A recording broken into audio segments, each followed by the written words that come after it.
50 seconds! Ay, napasok ko sa St. Peter. Oo, nabulang. Naka-helmet yan pare. Naka-ibong helmet yan pare. Ba't wala kang helmet? Kumaliwa ka. Kumanan ako. Pare may...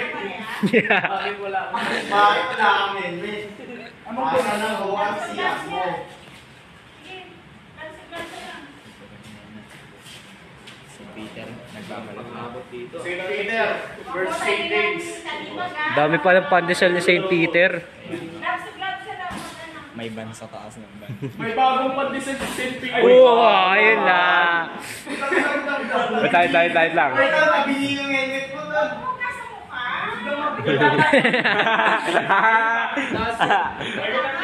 Tanggalin na yan sa group. Kamalas ko sa ulo. Ibalikat lang. Pare,